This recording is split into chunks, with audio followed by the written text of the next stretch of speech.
Itu akan ada balasannya. Entah seperti apa, akan ada balasannya. Audio Jungle.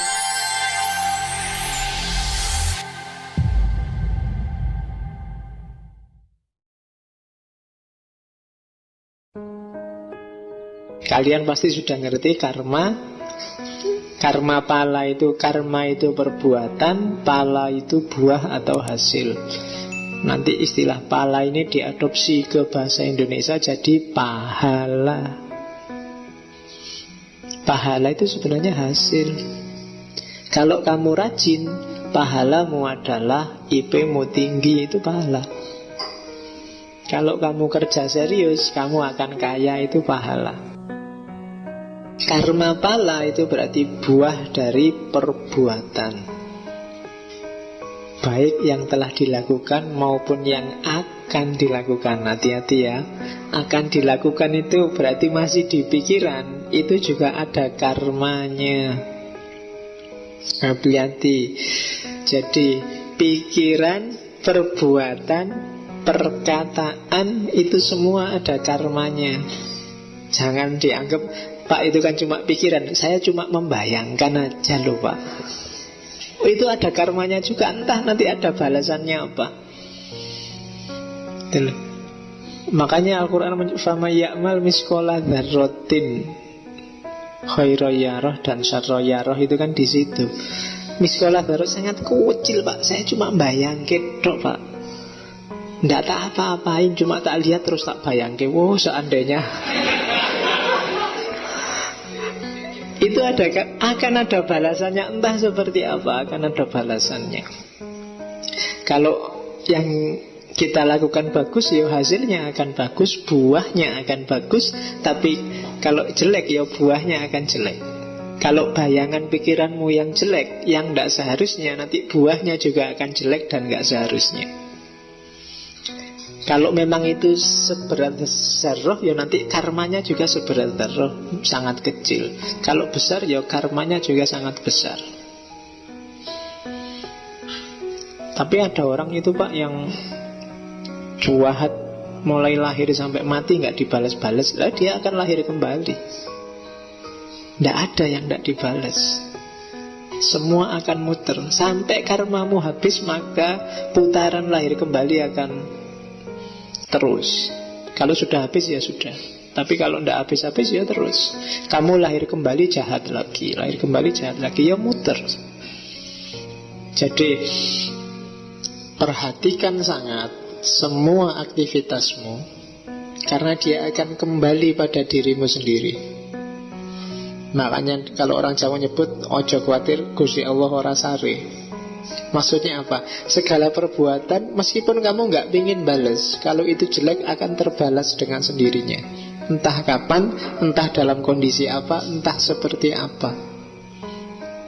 Itu karma pala.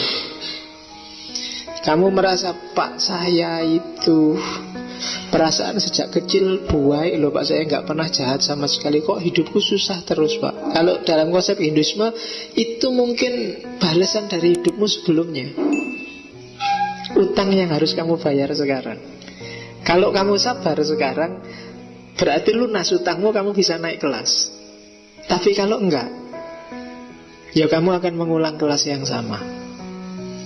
Makanya orang selalu nasihat paling dahsyat dan paling susah di jalan itu kan sabar. Sabar le, Gusti Allah ora sare. Itu mungkin tidak cuma berhubungan dengan hidupmu hari ini dan sekarang, tapi hidup dulu dan yang akan datang mungkin juga gitu. Harus diperhatikan. Kalau kamu jahat luar biasa, pun kamu bisa lahir kembali dengan jahat dan luar biasa. Dan akan terus begitu. Ya syukur-syukur kalau kemarin utangmu 100, di hidup sekarang dibayar 50, besok tinggal 50. Nah, tapi kalau sudah tinggal 50, besok jangan ditambahi lagi. Tapi selesaikan sisanya, jangan malah nambah, nanti balik 100 lagi. Nah itu karma. Kausalitas kalau dalam bahasa filsafat. Sebab akibat. Kalau kamu yang bikin sebab, terimalah akibatnya. Gitu. Makanya di bahasa Indonesia ada istilah tanggung jawab. Jawab itu kan belakangan. Apapun yang kamu lakukan harus berani menanggung jawabannya. Maksudnya apa? Menanggung akibatnya. Tanggung jawab itu kan nanggung akibat. Jangan mau enaknya saja, gitu kan? Akibatnya juga harus mau kamu tanggung. Nah, kalau di Hindu ada 3 jenis karma pala. Ada Sancita karma pala. Sancita karma pala itu seperti tak jelaskan tadi, balasan dari kehidupanmu sebelumnya. Ada Prarabdha karma pala, itu balasan kamu baik sekarang dan dibalas sekarang langsung. Kamu jujur sekarang dan kamu sukses sekarang. Itu prarabdha. Dan yang ketiga, kriyamana karma pala. Kamu baik sekarang tapi balasannya besok di kehidupan yang akan datang. Kamu jahat sekarang dan balasannya besok di kehidupan yang akan datang. Jadi hidup kita isinya itu. Oke, terus karma pala saya bilang tadi bolak-balik ada hubungannya dengan reinkarnasi, kelahiran kembali. Ini nanti yang disebut samsara. Jasad kalau sudah mati hancur, tapi jiwa tidak. Jiwalah nanti yang akan menanggung semuanya. Itu reinkarnasi. Jiwalah nanti yang lahir kembali, masuk ke tubuh yang baru. Dan siklus ini terus sampai tadi puncaknya namanya moksa itu tadi. Kalau sudah moksa berarti jiwa sudah bebas dari keterikatan, sudah bebas dari utang-utang dunia, maka dia bisa bersatu dengan Brahman. Dan yang bisa kayak gini itu manusia. Bahkan dewa atau malaikat pun kalau pengen bersatu dengan Brahman, dia harus turun level. Makanya di cerita-cerita India itu kan banyak yang turun level. Dewa terus jadi manusia, terus naik lagi. Malaikat turun level jadi manusia. Kalau kayak film-film barat itu terus naik lagi. Itu reinkarnasi. Di Quran banyak ayat-ayat yang indikasinya reinkarnasi, cuma nggak perlu saya sebut, nanti rame mesti. Kamu cukup ngerti ini sebagai ideologi Hinduisme.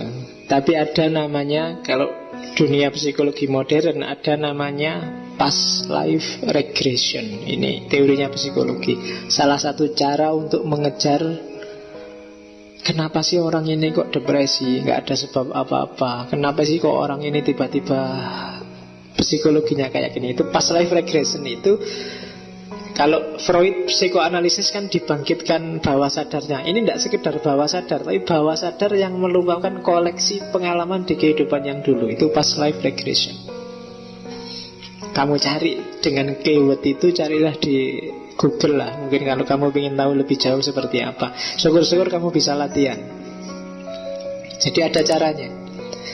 Mungkin kamu pernah ngalami semacam dejavu, kamu nggak pernah ke situ, tapi begitu ke situ, kayaknya kok pernah ke sini ya. Itu bisa dikejar pakai past life regression. Jangan-jangan memang di kehidupanmu yang dulu kamu ada hubungannya dengan tempat itu. Atau ketemu orang, nggak pernah sama sekali ketemu orang, begitu ketemu kayak sudah pernah ketemu lama ya sama orang ini, ya di mana ya nggak ketemu. Itu bisa namanya past life regression. Jadi ada hubungannya dengan kehidupanmu yang dulu. Makanya orang kadang-kadang watak itu terbangun kalau di teorinya Hinduisme sebelum di kehidupan sebelumnya. Orang yang di kehidupan sebelumnya panglima perang, itu pun di kelahirannya kembali jadi apapun dia susah meninggalkan watak aslinya. Oke, saya nggak perlu jelaskan panjang lebar. Yang penting mekanismenya seperti itu. Itulah reinkarnasi, kelahiran kembali. Jadi ya mungkin di antara yang ada di sini mungkin dulunya ada yang mantan panglima perang, apa mantan raja, apa mantan filosof, apa mantan apa, kan siapa sih ngerti. Ya, kalau kamu lihat di YouTube itu aktivitas past life regression itu orangnya agak dihipnotis biasanya. Terus dia bisa memerankan dirinya sebagaimana kehidupannya di masa lalu. Kalau di masa lalu penyanyi, dia bisa nyanyi, tapi nyanyi kayak dulu. Ada sangat banyak sekarang buku-buku tentang reinkarnasi. Ya silahkan kamu baca sendiri. Karena beberapa tokoh sufi di dunia Islam juga menyepakati reinkarnasi, meskipun mungkin kamu jarang menjelajahi, termasuk Ibnu Arabi. Tapi ada beberapa yang lain yang arahnya menyepakati ini. Tapi kalau di Sunni memang tidak populer. Kalau di Sunni satu tubuh satu jiwa, dan nanti berakhir di surga dan neraka. Ya tidak apa-apa, itu kan percaya tidak percaya kan, akidahnya beda-beda.